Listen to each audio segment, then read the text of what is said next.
Ang mensahe ko po para sa ating lahat na members ng HBBC at mga bago na nag-a-attend, pag-uusapan natin itong tinatawag na godly life. How to thrive in this world by living a godly life. Alam naman natin na ang buhay ng Kristiyano o anak ng Diyos at yung buhay ng hindi anak ng Diyos ay magkasalungat. Hindi po sila nagtutugma. Okay? The path and the life, the plan of God for every child of God ay hindi po yan nagtutugma sa sistema ng mundo na iniikutan natin. Kaya nga madalas na pag tayo po ay talagang seryoso ng sumusunod sa Biblia, mga kapatid, ay nagkakaroon ng tinatawag na pressure, nagkakaroon ng conflict, yung ating pananampalataya dito sa sistema ng mundong ito. Kaya ang challenge ngayon sa atin is how to thrive as a Christian in the workplace. Paano ka maging thriving na Kristiyano sa loob ng tahanan? Kung halimbawa ang mga pamilya mo ay unbelievers, how can you thrive in the home? How can we thrive in the school? Kung ikaw ay estudyante, okay? At lahat ng classmates mo ay mga unsaved pa, walang godliness sa kanila. So, how do you thrive as a Christian in this world by living a godly life? Now, una sa lahat, I would like to establish the truth that God called us and God expects us to live a godly life in this world. Hindi po, ayaw po ng Diyos na tutulad tayo sa sistema ng mundo. Ayaw ng Diyos na magko-compromise tayo. Ayaw ng Diyos na gagayahin natin ang sistema o pamamaraan o style ng mundong ito. Gusto ng Diyos that we live a godly life. He called us to live a godly life. And that life is a different life from the world. Halimbawa, ito si Darwin, mag-isa lang niya doon sa trabaho. Di ba? Kung saan yung trabaho niya, nandun na rin yung kanyang dorm. Di ba? Doon kayo nagdo-dorm. Di ba? Hindi mo maiiwasan na madalas ang mga kasama sa trabaho, nag-iinuman, nagninigarilyo, nag-uusap, masasama, malalaswa. So bilang Kristiyano, ayaw ng Diyos na si Darwin magko-compromise. Di ba? Ayaw ng Diyos na si Darwin kainin ng sistema ng kanyang environment. God wants him and God is calling him to live a godly life. Dahil siya ay anak niya, godly life. So ang tanong ngayon is, how do we live a godly life? Buksan muna natin ang ating Biblia sa Titus chapter 2, verse number 12. Titus chapter 2, verse 12. Ganito ang sabi, teaching us that denying ungodliness and worldly lust, we should live soberly, righteously, and godly in this present world. Grabe. Sabi niya, sa mundo na pangkasalukuyan, tatandaan po ninyo, ang mundong ito, hindi po ito ang ating final na tahanan. Temporary lang tayo rito sa present mundong ito. Pangkasalukuyang mundo. This is not our permanent residence. This is not our final home. We are just passing through. Dumadaan lang po tayo. Tatandaan po natin yan. Ang ating final destination is heaven. But in this present world, sa mundong pangkasalukuyan, tayo ay tinuturuan ng Diyos sa pamamagitan ng kanyang biyaya to deny ungodliness. Okay? And worldly lust. Mga masasamang pagnanasa na nakikita natin around us sa mundong ito. Pag nasa city ka, mas matindi yung worldly lust na yan. Maraming tukso ang ibig sabihin. Pag nasa liblib ka, walang masyadong maraming tukso. Oo. Sino po sa inyo ang nakakaramdam ng matinding tukso sa kanyang paligid? Taas ang kamay. Okay. So, maraming tukso yan. Ang sabi ng Bible, deny all of these temptations. At tayo ay tinawag ng Diyos, tayo ay ine-expect ng Diyos to live soberly. That means, kailangang sensible tayo. Ha? Hindi po kung ano-ano ang ginagawa natin sa ating buhay, kundi maingat tayo. Ha? We exercise wisdom in our decisions, that is soberly, righteously. Dapat matuwid tayo. We must be lovers of what is right. And the word is what? Godly in this present world. So ang ating pag-uusapan ay yung godly. How to thrive in this world by living a godly life. Now, gusto kong define ano ang godliness. Di ba? Anong ibig sabihin ng godly life? Okay? Pag sinabing, I will live a godly life, what is a godly life? What is godliness? Okay. Ito po ang aking ibibigay na definition sa inyo, ang pinakasimple at pinaka-fundamental na definition ng godliness. Godliness means a passion to love and please God. Yan. Yan ang totoo at napakagandang definisyon ng godliness.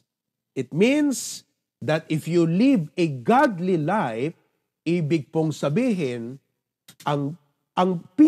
wala kang ibang desire sa buhay mo, kundi ibigin at pasayahin ang Diyos. That's what it means to live a godly life. Okay? Now, alam mo ngayon, ang tao, marami siyang mga mahal. Mahal natin marami tayong mga minamahal sa buhay. Oo. Marami tayong mga gustong gawin para masiyahan tayo. Pero mga kapatid, to live a godly life means that we have a passion. Ulitin natin, a passion to love and please God. Kaya, kung si Darwin, kasama ko dito, kung ikaw ay you will live a godly life, ibig sabihin, kapatid, wala kang ibang desire sa puso mo, kundi mahalin ang Diyos. And to please Him. Ibig sabihin, gagawin mo lang ang mga bagay na ikatutuwa ng Diyos. At iiwas ka sa mga bagay na hindi matutuwa ang Diyos. So, yung gagawin mo at mga pag-iwas mo ay dahil sa heartbeat ng puso mo na wala kang nais kundi to please God. That is a godly life. And that is my prayer. Bilang inyong pastor, yan ang aking panalangin para sa ating lahat. My prayer for us is not primarily for God to bless our life, but for us to live a godly life. Because I know and I believe that if we live a godly life, we will be blessed by God. Wala pong kwenta ang blessings kung hindi ka godly. In effect, for example, sa ating family, kahit may bahay tayo, maganda ang trabaho natin, mapapalaki natin ang ating mga anak, kung hindi po tayo godly, ay parang wala pong silbi ang lahat ng mga blessings na ito. Nauunawaan po natin that in effect, if we say godly family, halimbawa, pag sinabi natin, godly family, my family is a godly family, it means that your family is passionate to love and to please God. Yan ba ang heartbeat ng bawat miyembro ng pamilya? Kayong mga tatay, yan ba ang puso ninyo? Ha? that your desire is to love and please God? Amen? Kayong mga nanay, ganyan din ba ang puso nyo? Amen ba? Mga anak, ganyan din ba? So, a godly family means that every member, bawat isa sa ating pamilya, mula sa tatay, nanay, anak, ang tibok ng puso niya, what pleases God. I will do what pleases God. I will avoid what will not please God. So, in effect, as your pastor, that is my prayer for each and every one of us. My prayer is that we would live to please the Lord. Agbiag tayo, aramidon tayo, ti anyaman nga makaayayo ken makaparagsak iti Apo. Yan po ang ibig sabihin ng godly life. O, naintindihan nyo na? Paano kasi ngayon, nahihirapan akong pastor na i-disciple o turuan ang mga miyembro na ang mindset, walang ganon, walang godly mindset.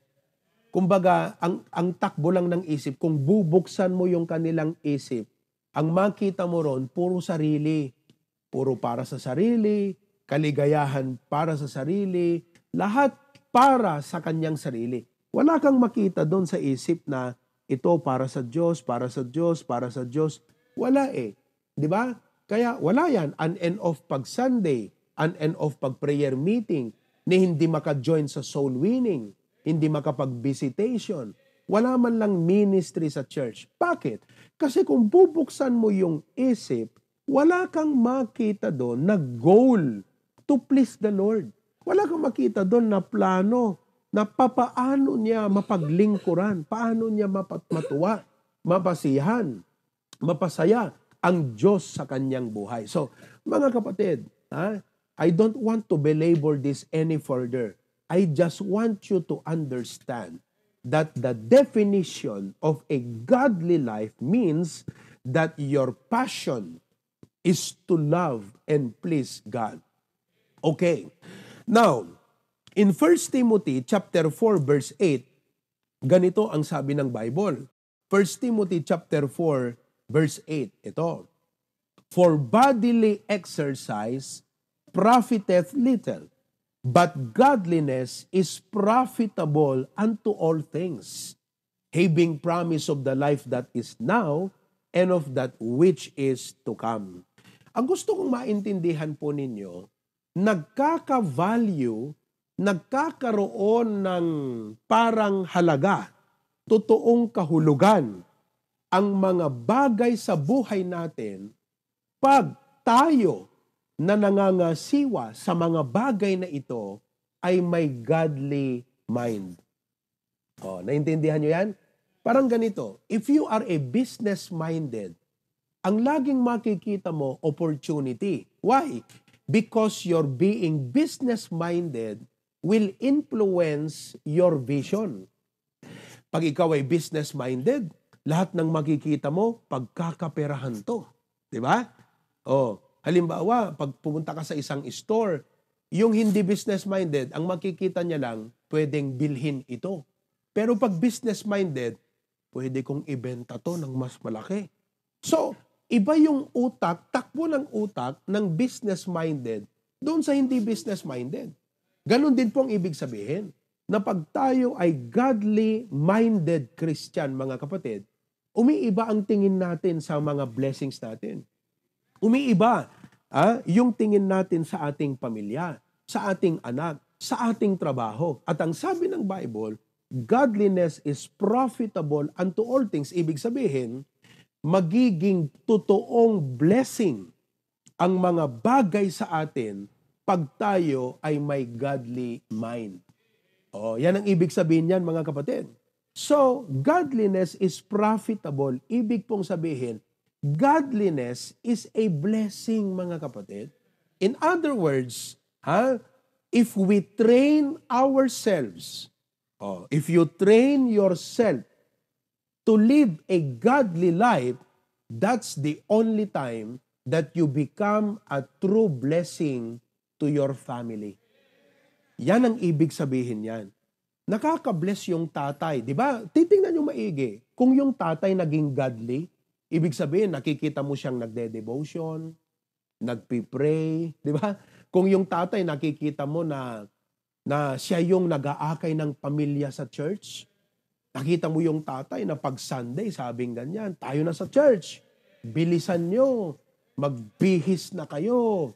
Nakita mo, suddenly yung tatay, godly na godly. Dadalhin niya yung Bible niya sa church. May notebook siya. Tapos, makita mo yung tatay, lahat ng mga plano ni pastor, pagdating sa pamilya, kakausapin niya. Bakit? Sabi niya, Mrs., mga anak, narinig niyo ba yung sinabi ni pastor? Ito ang gagawin natin. Makikita mo na pag gano'n ng tatay, talagang blessing siya sa pamilya. Hindi lang siya yung tatay na pwedeng makapag-provide ng pinansyal na pangangailangan ng pamilya, siya yung tatay na kaya niyang i-lead ang kanyang pamilya sa tamang direksyon. Kaya ang godliness, mga kapatid, ang magpapaging blessing sa iyo sa pamilya mo. Godliness is profitable unto all things. Kaya kung ako sa inyo mga tatay, dapat you have to choose, you have to train yourself and grow to become a godly person. Learn what are the rigors, what are the responsibilities. Ano yung mga trabaho, ano yung mga dapat gawin ng isang godly na Kristiyano. Ganon din sa nanay, di ba? Kayong mga nanay, pag nakita mo yung nanay, pag naging godly na yan, nagde-devotion na yan eh. Di ba? Nagpipray na yan eh. Pag naging godly na yan, nagiging submissive yan sa kanyang husband. Amen, mga nanay. Pag nagiging godly yan, alam niya na papaano i-discipline ang kanyang anak. Pag naging godly yan, mga kapatid, supportive sa husband yan. Pag naging godly yan, supportive yan sa ministry, involved sa gawain. Pag naging godly talaga ang nanay, mga kapatid, magiging totoong blessing yan sa family. Ganon din ang anak. Pag ang anak ay naging godly, mga kapatid, nagiging obedient yan sa magulang. Kasi sasabihin niya, pambihira, pag ako disobedient sa magulang, hindi matutuwa ang Diyos sa akin. Pero pag sinabi niya, Lord, kahit mahirap, kahit minsan ayaw kong mag-obey sa parents ko, pero kung ito ang makakalugod sa iyo, if this is what pleases you, Lord, yun ang godly mind, pleases God. Kung ito ang makakalugod sa iyo, Panginoon, gagawin ko kahit mahirap. Pag ganyan ang naging level ng isip at naging sistema ng pag-iisip ng isang bata, mga kapatid, magiging blessing yan sa pamilya. Pero kung ang isang anak ay hindi godly, wala pa siya sa level na ganon, mga kapatid, suwail, pasaway, bulakbol, gastador, sumasagot-sagot sa magulang, hindi umuuwi ng tamang oras, wala siyang pakialam sa Diyos sa kanyang buhay. Yun ang ibig sabihin nun. Hindi niya kinoconsider ang Diyos sa kanyang buhay. Hindi siya godly. Yun ang ibig sabihin nun. Mga kapatid, kabigatan yan sa loob ng tahanan. Nagbibigay ng sakit sa kalooban ng magulang ang anak na yan. Mga kapatid, hindi mo lang alam, anak, nagiging burden ka sa family mo. Nagiging stumbling block, nagiging hindrance ka ng blessing ng Panginoon sa family mo. Kaya mga kapatid, marirealize po ninyo, if we are to thrive as a family, if we are to thrive as a church, ang susi, mga kapatid, we need to live a godly life. We need to train ourselves. Kagaya ng sinabi dito sa unang Timoteo 4:8. Ang sabi dito, for bodily exercise profiteth little, but godliness is profitable unto all things. At ang sabi pa dito, exercise thyself unto godliness. Train yourself Oh, so nakita nyo na, profitable. Magiging profitable ka lamang na tao pag godliness. No godliness tinang lungog ken ka. Nag-amo nga itagalog deta, Darwin. Nalungugan. When you are pag ikaw, yun, pag ang sumanib sa iyong espiritu ay espiritu of godliness, kapatid, magiging blessing ka talaga. Katulad din yan. Pag may mga members tayo na hindi godly ang isip, nandyan lang yan nag-a-attend. Pero wala din. Walang pagbabago, walang support. Wala din, mga kapatid. Kasi wala siyang paki sa Diyos sa kanyang buhay.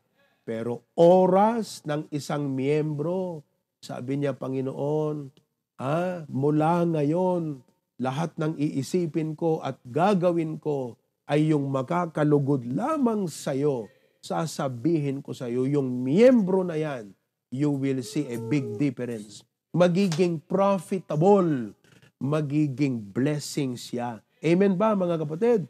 Okay? Kaya ngayon, ang tanong ay ganito, kung tayo kumbinsido ka na, you need to live a godly life, ha? Maging godly na tatay ka, maging godly na asawa ka. Okay? Godly na empleyado ka sa trabaho. Okay? Kung kumbinsido na tayo, mga kapatid, ang tanong ay ito. Gusto kong ituro sa inyo how to grow in godliness. How to grow?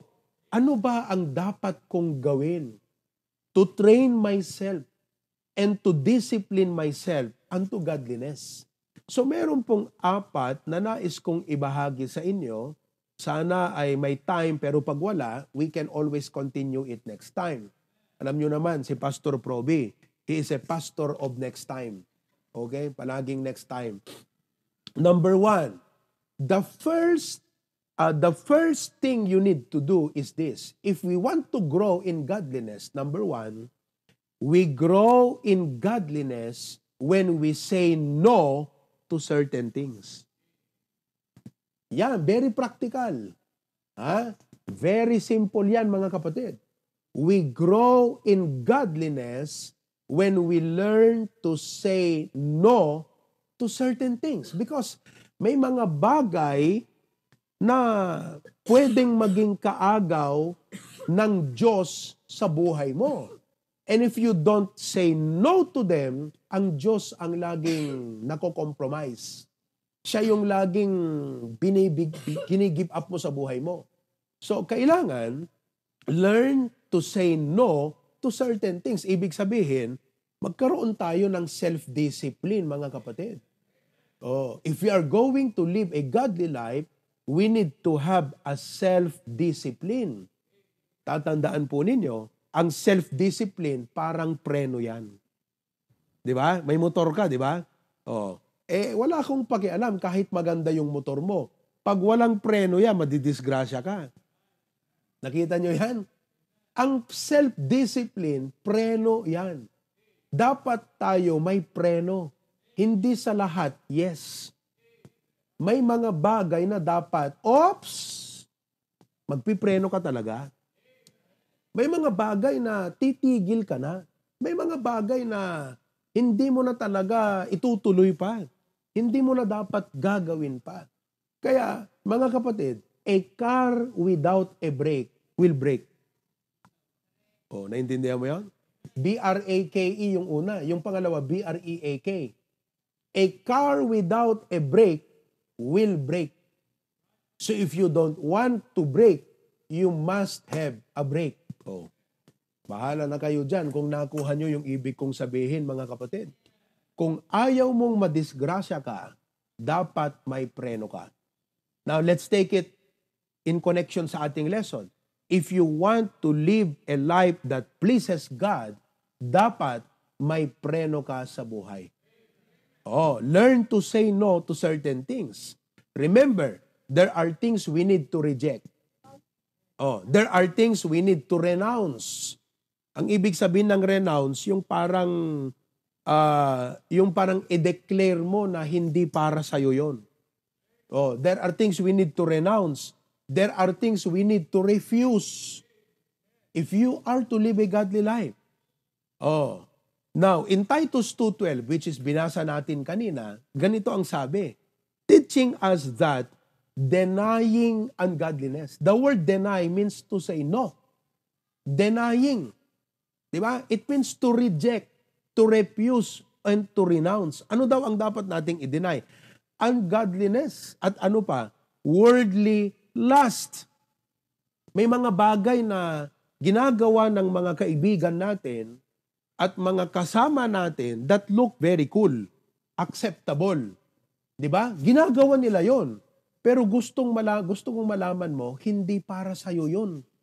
If you're a child of God, if you want to live a godly life, yung mga bagay na 'yon hindi para sa iyo. For example, pastor, ano tong mga bagay na ito na hindi para sa atin? Okay?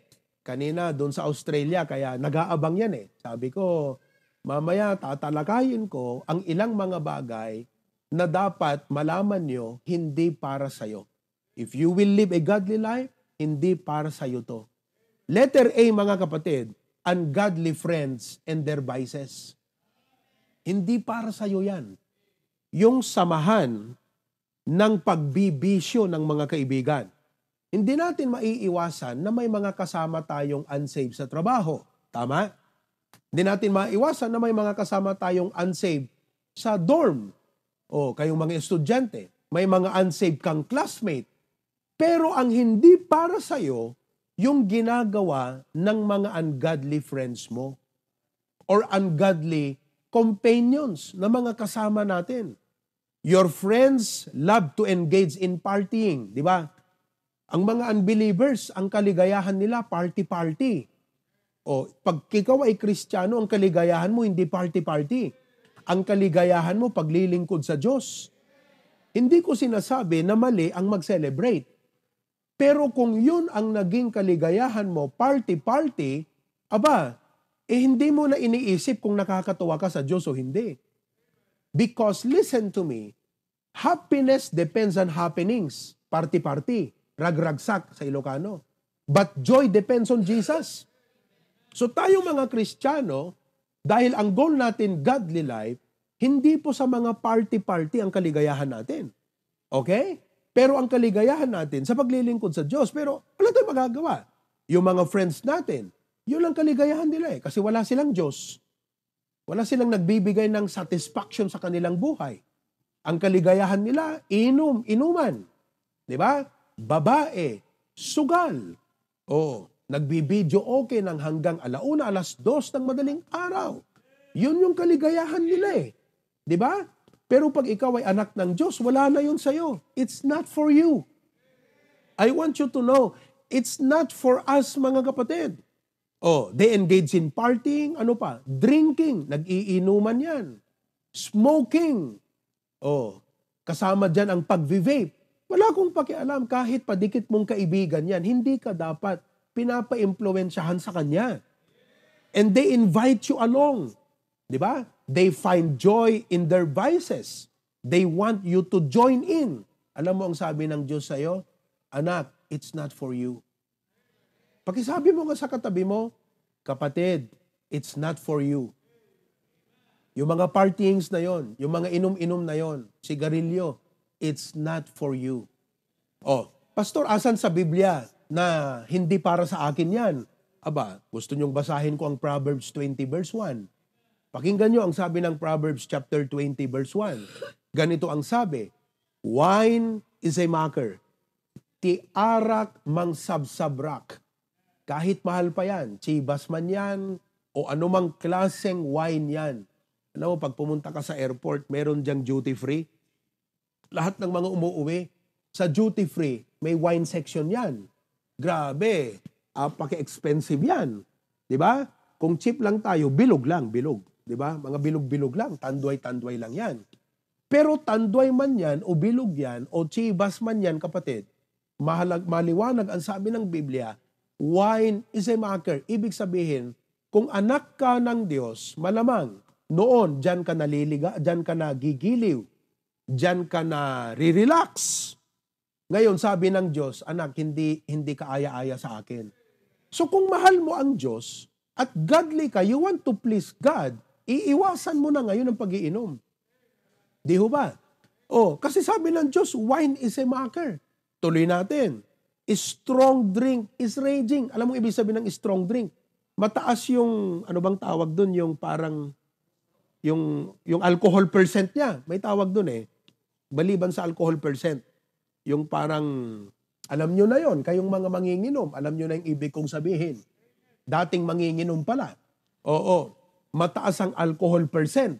Ang ibig sabihin nun, strong drink. Ibig sabihin ng strong drink, lakas ng tama. Pero wasak, pambihira, no? Tandway yata yun, ha? Okay? Malakas ang tama, kapatid. Kita man taga-abay mo, baka tumamtama ka, kabsat. Tingnan mo yung katabi mo, baka malakas ang tama niyan, may hangover pa. Alam mo, pag member ka ng HBBC, bilang pastor mo, tuturuan kitang mag-live ng godly life. Iwasan mo na yan. Kung mayroon pang laman sa rep, huwag mo isipin, Lord, last na to, brug. Hindi, itapon mo na yan kung may tanduay ka pa sa rep. Ha? Bakit? Wine is a mocker, strong drink is raging. At ang sabi ng Diyos, whosoever is deceived thereby is not wise. Sino man ang malinlang dito? Ba't ka nalilinlang? Kasi akala mo, yun ang magbibigay aliw sa'yo. Doon ka nagigiliwan. Doon ka nare-relax. Kaya nga ang katwiran ng iba, ano ba naman yan, pastor? Isa lang naman, isang bote lang yan. Pampatanggal lang ng pagod. Di ba? Pambihira. Pwede namang hindi alak ang pampatanggal mo ng pagod. Patulog ka na lang kaya. Yun nga, pastor, hindi ako makatulog pag hindi umiinom ng alak. Naging addict ka na kasi. Yun na yung pampatulog mo. Dapat ang Diyos ang magpatulog sa'yo, hindi yung alak. Naunawaan natin, mga kapatid. Kaya sabi ng Diyos sa'yo, it's not for you. Ngayon, tatay, you want to live a godly life? Iyan ang isang unang bagay na dapat mong i-give up. Panginoon, para sa'yo, i-give up ko na to.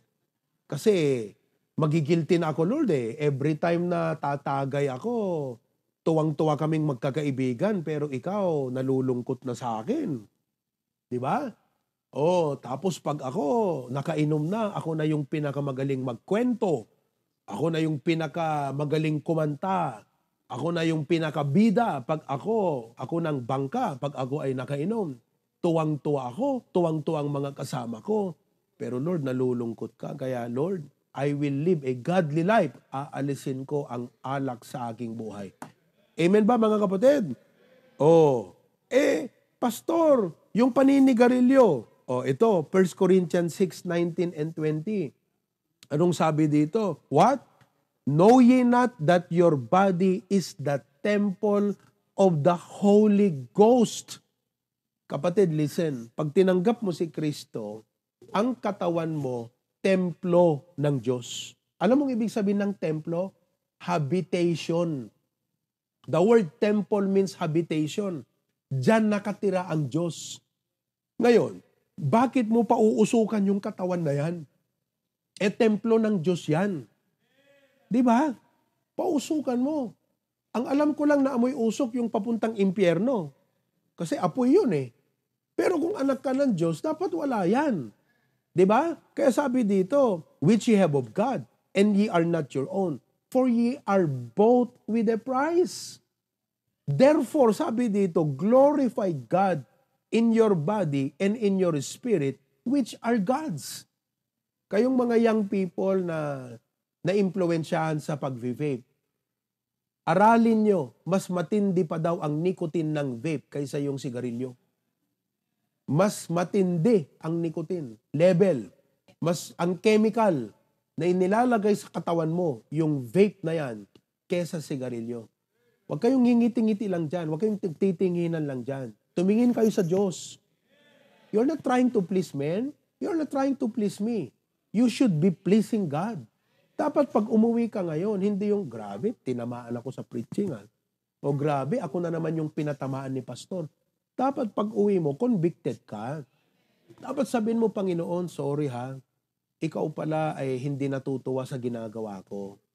Oo, wala akong pakialam kahit mahal pa yung vape na yan. Kahit pinakamabango pa yung vape na yan, kapatid. hindi ka lugod-lugod sa Diyos. It's not for you. So while you can love your friends and pray for them, anong gagawin mo? Pag-pray mo na lang sila. 'Di ba? Win them to the Lord. But God does not want you to get sucked into the lifestyle that could pull you away from Him. Ayaw ng Diyos na mahigop ka ng kanilang lifestyle. Makuha ka nila, kainin ka ng kanilang sistema, kapatid. Ungodly friends, kasama dyan ang pagbibisyo. O, maya-maya pag-uusapan din natin yung mga terminologies ng world ngayon. 'Di ba? Ewan ko bakit kayong mga young people parang gusto nyong magpa-cute sa tao. Mamaya pag-uusapan natin yung social media na 'yan. 'Di ba? Pangalawa, na hindi para sa atin, ungodly music. Ungodly music. Bilang HBBC, alam nyo, tinuruan na tayo ni Pastor John ito. Tandaan natin ang tinuro ni Pastor John sa atin. Lahat ng ito, mula pa noon, tinuro na ni Pastor John sa atin ito. Tinutuloy ko lang, ini-emphasize ko lang uli, mga kapatid. Pangalawa, ungodly music. Okay? Ungodly music. You are tempted to join in. Diba? Nagkakantahan na sila. Diba? Alam mo yung kanta. Kasi nga, nung unbeliever ka, kabisado mo lahat. Nakakalungkot pa nga ang tagal mo ng Kristiyano, ngayon, hindi mo pa kabisado yung mga kanta natin. Pero pag tumugtog yung worldly music, mga kapatid, talagang sumasabay ka. Alam mo, pag oras na naging godly ka, magiging sensitive ka na dyan Magiging sensitive, that is the word. Kapatid, you are tempted to join in and enjoy the beat of ungodly music. Kasi nakaka-induct, di ba? Ano pa? Even though you know the lyrics are promoting things that go against God's word. Basahin mo yung lyrics. Kayong mga nag-idolize kay, sino ba yung Taylor na yon? Swift Taylor. I mean, hindi ito between me and you, Swift Taylor. Taylor Swift. Baliktad pala. Bira naman Taylor Swift. Swift Taylor. Baka maya-maya, sasabihin nyo namang mga young people, lalo yung mga medyo may pagka-rebelde ang pag-iisip, sabihin, tinamaan na naman ako ni Pastor, ganyan-ganyan. Alam mo kapatid, sana ma-realize mo napakabuti ng Diyos sa'yo. At gawin mo naman ang mga bagay na makakalugod sa Kanya. There is such thing as right and wrong music. Mga kapatid, pag-aralan mo yung lyrics, tignan mo. May mga sinasabi dyan na hindi nakakatuwa sa Panginoon. Labag sa Kanyang salita. Di ho ba? Yan, totoo yan. Anong sabi ng Diyos sa'yo? Anak, it's not for you. Yung mga kanta na yan, it's not for you. So anong gagawin nyo? Alisin nyo na yan sa cellphone nyo, i-delete nyo sa iTunes nyo. Imbes na worldly music ang pinapatugtog nyo sa sasakyan nyo. 'Di ba? Yung mga dyan, sige, magbanggit ako ng mga sikat na mga singers, mga kapatid. Halimbawa, maliban dun kay Taylor Swift, sino ba yun? Yung My Heart Will Go On? Celine Dion. 'Di ba hanggang ngayon, may mga Celine Dion pa kayo na mga CD. Naka-download yan. Parang, Pastor, dun kasi ako nare-relax Alam mo kung bakit? Kasi nung unsaved ka, yun ang therapy mo. Nung unsaved ka. Pero ngayong ligtas ka, dapat ang Diyos ang therapy ng buhay mo. Dapat godly music. Tingnan mo, si Saul, nung may sakit sa Bible, King Saul, pinapatawag niya si David si David walang kanta yan kundi para sa Diyos. Kaya every time na tumutugtog si David, mga kapatid, okay? Every time na tumutugtog si David, mga kapatid, gumagaan ang pakiramdam ni Saul. Kaya, mga kapatid, kung bakit sinasabi mo na, Pastor, yung mga worldly music, therapy ko kasi yan. Bumabalik yung pagka-addict mo, ibig sabihin, yun yung nagpapakalma sa'yo nun Yun yung nagpapaligaya nung unsaved ka. Huwag mong hayaan na balikan pa ng sistema mo yun. Dapat ngayon, ang Diyos ang makakapagpagaan ng kalooban mo. Ang Diyos ang makakapag-relieve sa'yo sa pamamagitan ng mga godly music. Sino pa? Rihanna. with over 6.7 million fans tracking her. I mean, I hope you are not a part of the 6.7 million fans, young people. Ha? Sana hindi kayo kasama dyan sa 6.7 million fans. Coldplay, this is a British rock band that has gained a following of 6.6 million fans.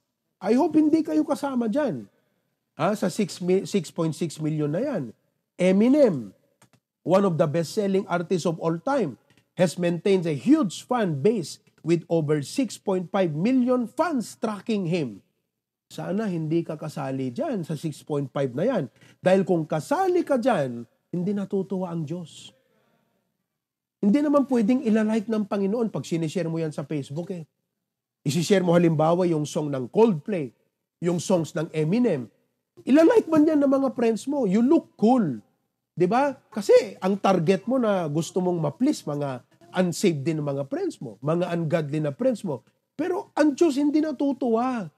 Ngayon, kung naging godly ka na, talagang ito yung radical na magbabago sa buhay mo.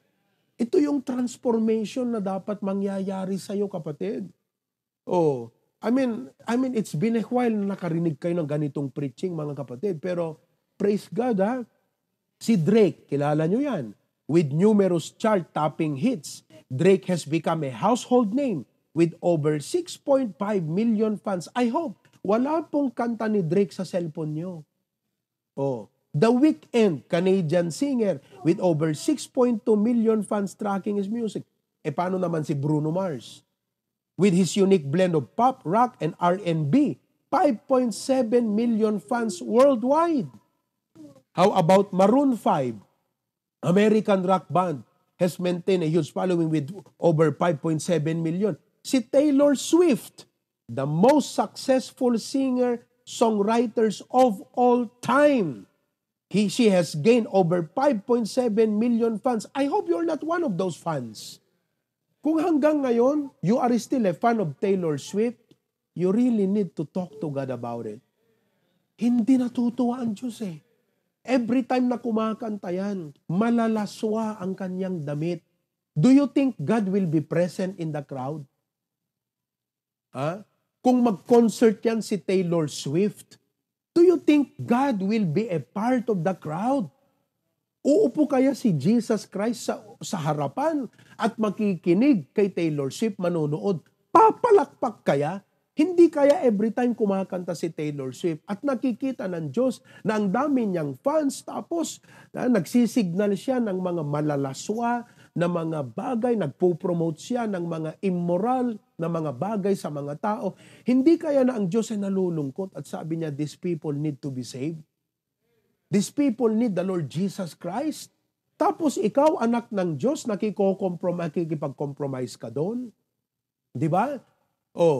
Kung ikaw ay nanonood ngayon, kung may mga members tayo na mga rebellious mga kapatid, alam ko, magiging negative ang impact sa inyo ito. But I don't mean anything to hurt you. I only want to help you. But if you get hurt with it, so be it. But I hope you will change. How about Kanye West? Di ba? The American rapper and producer has attracted over 5.5 million fans. Si Ed Sheeran, with his soulful voice and acoustic guitar, 5.4 million fans tracking his music, mga kapatid. Listen to me. God is saying, it's not for you. Ang sabi ng Ephesians chapter 5 verse 19 ay ganito. Ephesians chapter 5 verse number 19. Ito po ang sabi.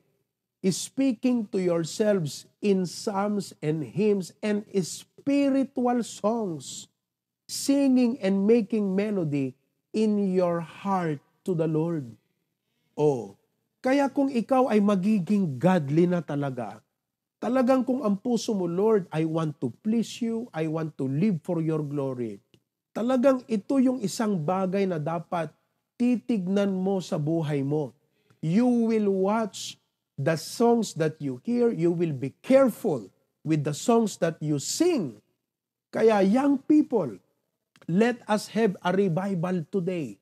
Mag-e-extend ako ng imbitasyon. Magtatapos na muna ako rito siguro, pero isa pa, bago tayo magtapos ha. Pero sana mag-forward kayo at magsuko kayo sa Panginoon. Surrender to God. Don't go against God. Don't fight God in your life. Don't reject Him.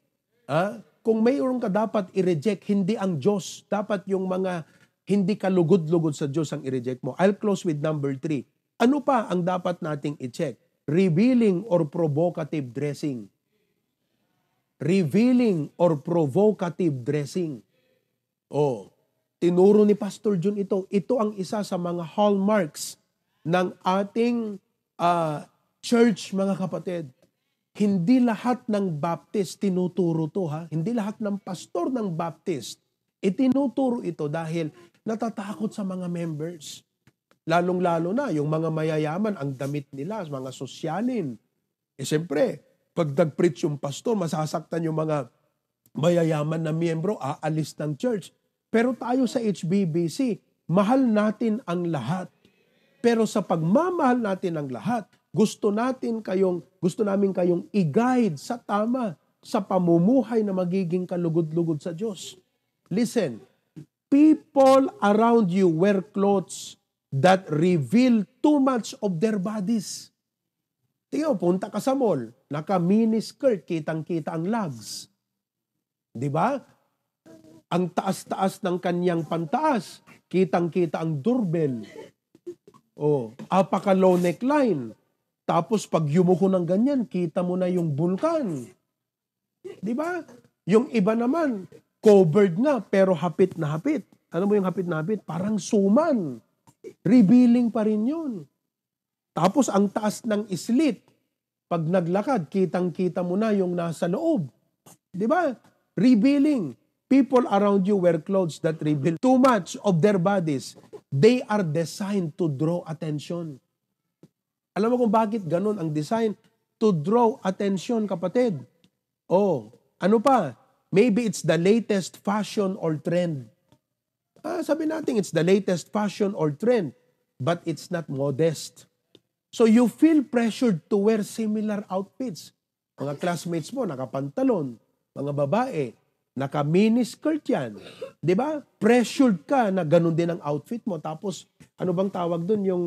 Dito yung walang kamay, yung sleeveless. Tapos, ang hilig mong magtaas ng kamay, kitang-kita yung liki-liki. Mga kapatid, apakaputi. Di ba? Tapos pambira, minsan matanders na, kulubot na, ang hilig pang mag-sleeveless. I mean, this is not about just morality. This is not just about what is pleasing and what's not pleasing to men. This is about what is pleasing to God. Ang sabi ng Diyos, it's not for you. Tingnan niyo po ang 1 Timothy chapter 2, 9 and 10. Ano sabi? In like manner also that women adorn themselves in modest apparel. Ang ibig sabihin ng modest, mga kapatid, it's a long dress. It is a dress that covers your body. Naunawaan po ninyo? Ang dami namang magagandang mga damit ngayon na talagang very modest, mga kapatid. Dapat yun tayo. Amen po ba? Yun ang para sa atin. Ganito kasi, sabi ng mga iba, lalo yung mga Pentecost, sabi nila, Pastor, hindi naman yung panlabas ang tinitignan ng Diyos, kundi yung puso. Ano ka? Totoo yung nasa 1 Samuel. God looketh at the heart. Pero totoo din yung 1 Timothy na sinabi, wear modest apparel. Ibig sabihin, God looks at the heart. God also looks at your outside appearance. Amen ba, mga kapatid? Kaya listen to me. Nung araw, magpipreach si Pastor John, ang daming mga rebellious na mga miyembro, galit, nagtatampo, na-offend, umaalis ng church. Imbes na yung puso, alam mo, pag na-offend ka sa ganitong preaching, yan pong nagpapahiwatig kung ikaw ay godly o hindi. Kasi kung godly ka, Lord, kung yun pala ay mali, kung yun ay hindi nakakalugod sa iyo, Panginoon, ay hindi ko gagawin yun. Kaya ngayon, magbibigay ako ng invitation, ha? I want you to come forward to the altar at isuko natin sa Panginoon to. Yung mga music na sinabi ko sa inyo, ha? Grabe yun. Ang dami. Bini, Oh. Oh, Philippine female group singers. Ayan. So teka, pambira, naalala ko yung Modest Dress na yan. Baka meron sa inyo fans pa rin ng mga Miss Universe. Ha? Ay grabe, pambihira. Hindi natutuwa ang Diyos kahit sabihin natin ng buong universe. Umaabang dyan sa Miss Universe. Ang Diyos, mga kapatid, agwing-wing-iwing nga makakit-kita, bumababati moralidad ti tao. Amen. Kaya tayo ang mag-uphold ng godliness sa ating buhay. Amen ba, mga kapatid? Oh, can I hear your amen? Praise God for that. So ngayon, manalangin ako ha. Mag-surrender tayo sa Panginoon Lord. Surrender ko na yung pag-iinom ko, paninigarilyo ko, yung mga damit ko na hindi tama, gawin ko ng pamunas sa bahay. Ha? Lord, yung mga music, tatanggalin ko na. Ano ulit yun? Yung female, ano yun? Bini. Oh, kasama yung Pilipinas yun. Oh, pambira, Lord, susuko ko na. Papalitan ko na ng godly music ang aking cellphone. Okay? Let's pray. Heavenly Father, we come to you with thanksgiving and praise. Maraming salamat, Lord. Our church need this. In this time and hour, Lord, we know that if we live godly, we will become profitable. We'll be a blessing to our homes, to our churches. And Lord, there are certain areas that we have to deal with. We have to learn to say no to these certain things, Panginoong Diyos. I pray that every one of us was humble, was submissive, was sensitive to your Holy Spirit, O God. And today, we come forward and surrender our lives to you. Every head be bowed, every eye be closed. Hindi na po natin kailangang pahabain pa itong part na to. Sa mga bago, we call this an invitation. Invitation where God is inviting you to surrender your life to Him, to yield to Him. So why don't you come, stand from your seat, lumapit ka sa ating stage, sa ating altar at sabihin mo, Panginoon, sinusuko ko ang mga bagay na ito sa iyo. Inaalis ko na, I will reject these things, I will renounce these things in my life. Will you come? God has convicted you. Naniniwala ako na may bagay parte sa preaching na nangusap ang Diyos sa iyo. Come on, unahin natin ang mga tatay. Fathers, come, stand, mga tatay. Oo, tumayo ang mga tatay at mga men, pati mga young people. Doon muna kayo sa taas. Come on, stay sa taas. Huwag sa baba ha. Occupy muna yung taas para may space para sa lahat. Okay? Yan. Oh, everyone is going up now. Sige, go ahead. Sige mga kapatid. Ha? Uuwi tayo, hindi yung ako ang magiging subject ng ano nyo, kundi ang Panginoon. Hindi yung sasabihin nyo, bawal to sa church. Preach ni pastor to, hindi. Kundi, ano yung kalugod-lugod sa Diyos at hindi kalugod-lugod sa Diyos. I invite you mga kapatid, let's live a godly life. Let's make a difference in this world. Oo. I will be requesting our Pastor June to close us in prayer later, but we will sing one song. Kakantahin po natin yung Do Right. Okay? Ladies, come forward. Hali kayo. Diyan sa Australia, lumapit kayo diyan sa harap, diyan sa may pulpit. Oh, punta kayo doon. Okay? Oh. Sige. Yung mga nandyan sa Lasam, tuwayo lang kayo. Just pray. If the Lord spoke to your heart, sa Apari, wherever you can. Okay? Lawag. Sige, come forward. Let's talk to God. There are certain things that's not for us. And if we love God, if we want to please God, we need to learn to say no to these things in our life. Amen. Let's go ahead. Play an invitational song.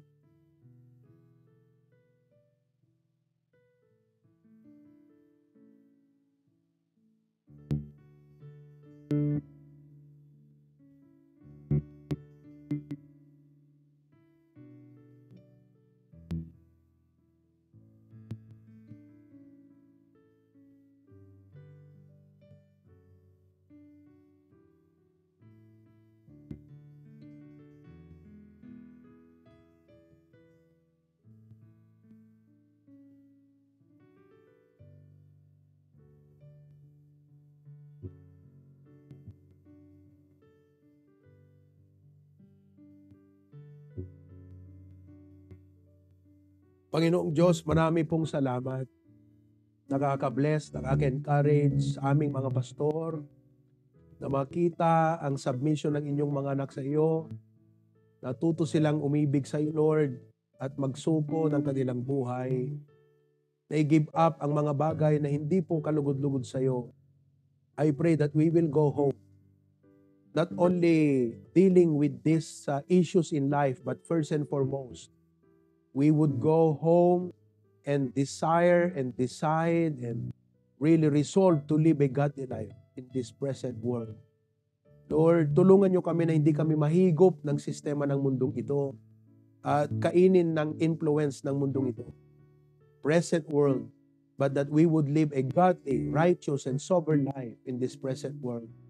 We discussed today about vices, O God.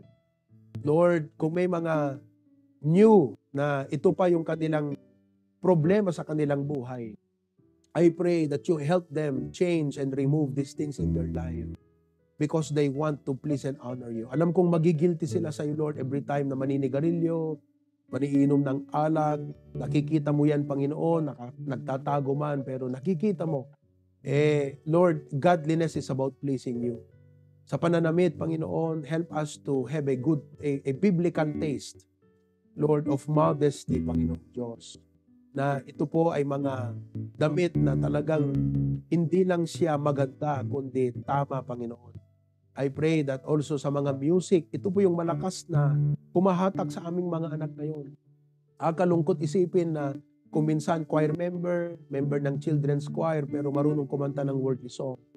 Sana po lahat ng mga anak namin, mga parents, hindi nila ipaparinig sa kanilang mga anak, hindi nila hahayaan ng kanilang mga anak ay matuto sa mga ungodly music, kundi puro godly songs ang ipapatugtog sa kanilang mga bahay upang hindi po mawala yung godly na influensya sa isip at puso ng aming mga anak. Thank you, Lord, for this reminder today. In Jesus' name we pray. Amen.